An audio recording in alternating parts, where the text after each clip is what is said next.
आज हम पढ़ेंगे थर्मल एक्सपेंशन, उष्मीय प्रसार। ये उष्मीय प्रसार क्या होता है कि जब हम किसी वस्तु को हीट देते हैं या उसे गर्म करते हैं तो उस वस्तु के अणुओं में फैलाव आता है, उनकी उस वस्तु में देखिएगा उसके आयतन में वृद्धि होती है।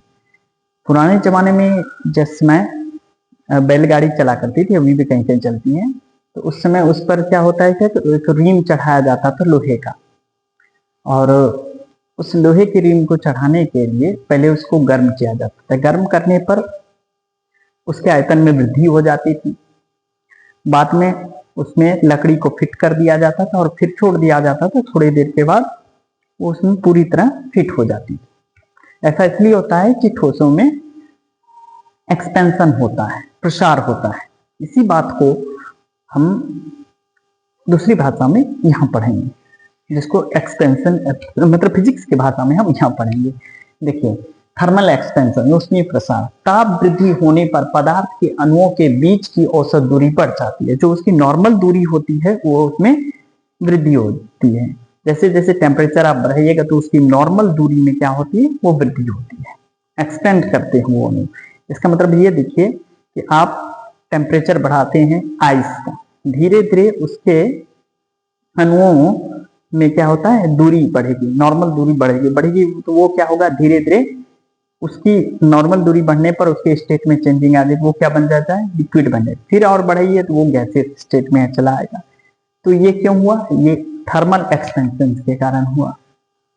औसत दूरी बढ़ जाती है, फलतः वस्तु के आकार अर्थात लंबाई, क्षेत्रफल एवं आयतन में परिवर्तन हो जाता है। ये सारी प्रक्रियाएं हो सकती हैं जब थर्मल एक्सपेंशन होगा। तो आप सिंपल भाषा में याद रखें, ताप वृद्धि होने पर पदार्थ के अणुओं के बीच की औसत दूरी बढ़ जाती है, फलतः वस्तुओं के आकार अर्थात लंबाई, क्षेत्रफल एवं आयतन में परिवर्तन होता है।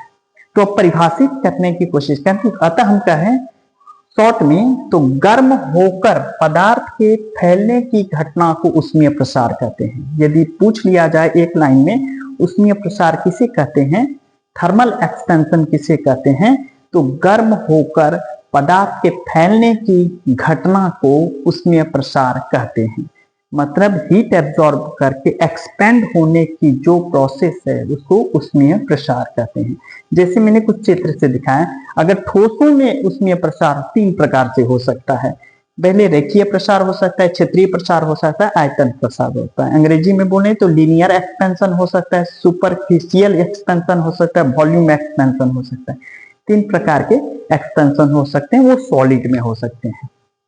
अब देखिए, यदि लीनियर एक्सपेंशन की बात करते हैं, रेखीय प्रसार की बात करते हैं, तो उसमें लंबाई पहले एल है।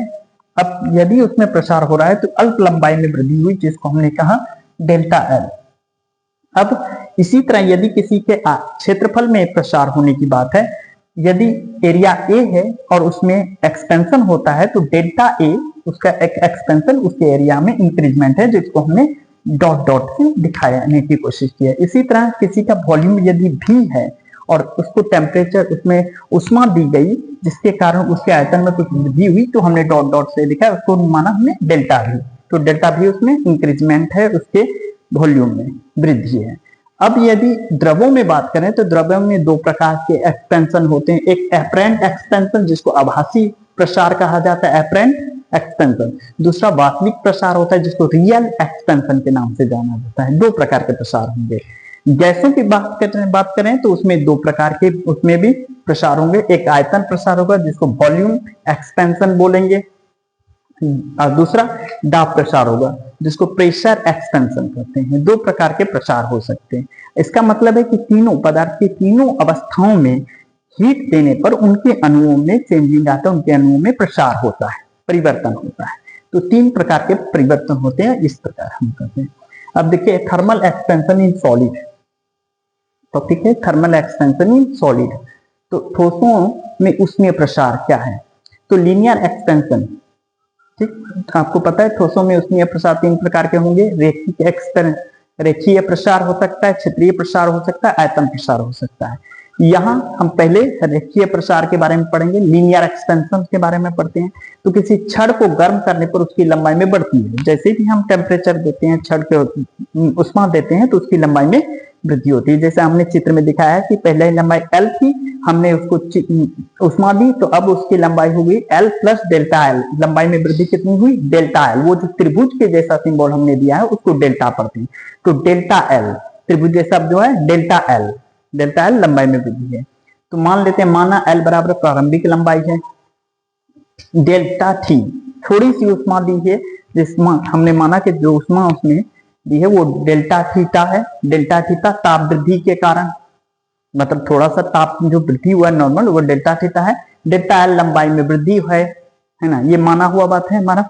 प्रयोग के आधार पर हमने देखा कि उसकी जो लंबाई में वृद्धि है वो उसकी लंबाई के समानुपाती होता है। इसका मतलब यदि लंबाई ज्यादा है तो लंबाई की वृद्धि भी ज्यादा हो रही है, लंबाई कम है तो लंबाई में वृद्धि भी कम हो रही है। तो डेल्टा एल प्रोपोर्शनल, इसको समानुपाती पढ़ते हैं। समानुपाती किसके है? एल के। पहली बात यह है, पहली समीकरण ये है। दूसरा कहते हैं वही लंबाई में वृद्धि जो होती है उसके ताप की क्या समानुपाती है। ताप ज्यादा देने पर, ताप ज्यादा होता है तो लंबाई में वृद्धि भी ज्यादा होती है, प्रसार ज्यादा होता है। तो डेल्टा एल समानुपाती डेल्टा थीटा, है ना। इस बात को यहाँ कहा गया, ये है, आप नोट कीजिए। जब हम दूसरे क्लास में छोड़ जाते हैं।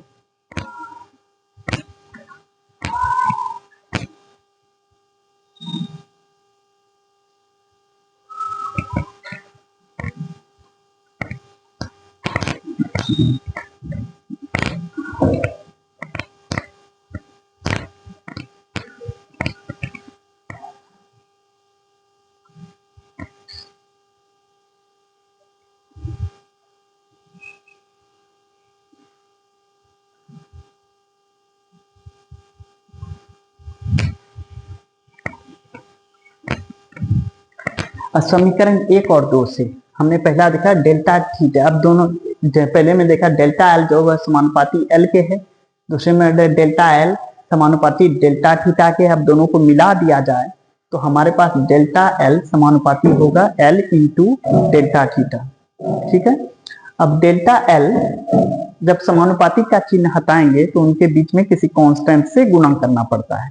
तो हम क्या कर रहे हैं, इक्वल टू का चिन्ह लाने के लिए यहाँ कांस्टेंट से गुणा किए, जिसको अल्फा से गुणा किए। ये क्या है? अल्फा। अल्फा पर मतलब delta theta equal to alpha into L delta theta, जहां अल्फा क्या है? रेखीय प्रसार गुणांक कहलाता है। ये एक समानुपाती नियतांक है, नियतांक फिक्स डिजिट है ना, जिसको हम लोग कहते हैं कोफिशिएंट ऑफ लीनियर एक्सपेंशन। ये अल्फा क्या है? Coefficient of linear expansion. Alpha का वैल्यू यदि निकालें तो हम यहाँ लिखेंगे डेल्टा एल, और ये सब क्या हो जाएगा? नीचे चला जाएगा एल इंटू। तो हम अल्फा इक्वल टू हिंदी में बताएं तो लंबाई में वृद्धि बटा प्रारंभिक लंबाई गुना ताप वृद्धि। ये अल्फा का, अल्फा क्या चीज है? रेखीय प्रसार गुणांक है। तो रेखीय प्रसार गुणांक बराबर हो गया लंबाई में वृद्धि बटा प्रारंभिक लंबाई गुना ताप वृद्धि। ये उसका इक्वेशन, ये उसका सूत्र हो गया। अब इसकी परिभाषा यदि लिखने की कोशिश करें तो मानते हैं लंबाई में एक इकाई वृद्धि होती है और उसको इकाई ताप देते हैं, तब जो लंबाई में इकाई वृद्धि होती है इकाई ताप देने पर, तब जो होता है तो अल्फा की परिभाषा देते हैं किसी पदार्थ की एकांक लंबाई की क्षण का ताप इकाई लंबाई के है 1 डिग्री सेल्सियस बढ़ाने पर उसकी लंबाई में वृद्धि को उस पदार्थ का रेखीय प्रसार गुणांक करती है। यदि मान लें कि लंबाई कितनी है? एल है, और उसमें आप मतलब एल इकाई है, इकाई लंबाई के एक क्षण है, उसमें आप 1 डिग्री सेल्सियस टेम्परेचर, तब जो उसमें वृद्धि हो रही है डेल्टा एल इक्वल टू कितना हो गया? अल्फा हो जाएगा। इसी को हम बोलेंगे किसी पदार्थ की एकांक लंबाई के क्षण का ताप 1 डिग्री सेल्सियस बढ़ाने के लिए उसकी लंबाई में वृद्धि को उस पदार्थ का रेखीय प्रसार गुणांक करते हैं, है ना। ऐसा कोफिशिएंट ऑफ लीनियर एक्सपेंशन करते हैं। अल्फा का मात्रक क्या होता है? अब देखिए, यहाँ ये लंबाई में वृद्धि है, ये प्रारंभिक लंबाई सेम है, तो सेम और सेम, ये भी लंबाई, दोनों कैंसिलेशन हो जाते हैं, तो बचता क्या है? 1 बटा ताप वृद्धि, 1 बटा ताप वृद्धि बचती है। और ताप को केल्विन या डिग्री सेल्सियस में मापेंगे तो 1 बाय डिग्री सेल्सियस, तो सेल्सियस इनवर्स बोलेंगे या प्रति डिग्री सेल्सियस बोल सकते हैं। 1 बाय के केल्विन इनवर्स बोलेंगे या प्रति केल्विन बोल सकते हैं। ये इसके मात्रक हैं, किसका? अल्फा का। अल्फा क्या है? रेखीय प्रसार गुणांक है। दूसरा, अब इसका वैल्यू कितना होता है, मान कितना होता है? 10⁻⁻⁶ से लेकर 10⁻⁵ केल्विन इनवर्स के बीच होता है। आयनिक दो प्रकार है, आयनिक और अनआयनिक। अनआयनिक ठोसों में क्या होता है, इसका मान कम होता है, लेकिन आयनिक ठोसों के लिए इसका मान अधिक होगा। अब देखिए प्रसार के उदाहरण देखिए, जैसे बिजली के खंभों के बीच के कसे तार का गर्मी के मौसम में ऊष्मीय प्रसार के कारण ढीला पड़ जाना। जब भी कभी देखिएगा गर्मी के मौसम में क्या होता है कि जो खंभों के बीच में जो तार लटके होते हैं इलेक्ट्रिक के वायर, वो लटक जाते हैं ज्यादा, उसमें प्रसार के कारण उसमें एक्सपेंशन होता है जिसके कारण वो लटक जाती है। इसलिए थोड़ा सा पहले से ढीला दिया जाता है। अगर वो टाइट देंगे तो मान लो गर्मी के दिन में तो थोड़ा लटक जाएगा, लेकिन ठंडी के दिन में उनमें और सिकुड़न आ जाएगी, इससे प्रॉब्लम हो सकती है। तो रेल की पटरियों के बीच के ऊष्मीय प्रसार के लिए रिक्त स्थानों का छोड़ा, रेल के पटरियों के बीच में गैप छोड़ा जाता है, ताकि गर्मी के दिनों में अगर गैप नहीं छोड़ा जाएगा तो वो इस तरह से एक्सपेंड करेंगे। एक्सपेंड करने के कारण वो ऐसे हो जाएंगे, ऐसे हो जाएंगे तो रेल की पटरियों पर से उसके पहियों को हो सकता है कि वो एक्सीडेंट का कारण बन जाए, क्योंकि पहिए जो है पटरियों पर से उतर सकते हैं, फिसल सकते हैं। तो एक्सपेंड, इसलिए बीच में क्या होता है, गैप छोड़ा जाता है, ताकि वो जितना भी एक्सपेंड करें वो आपस में थोड़ा गैप में ही रह जाए। अगर वो ऐसा नहीं होगा तो वो क्या होंगे, ऐसे हो जाएंगे। ठीक है, देख लीजिए।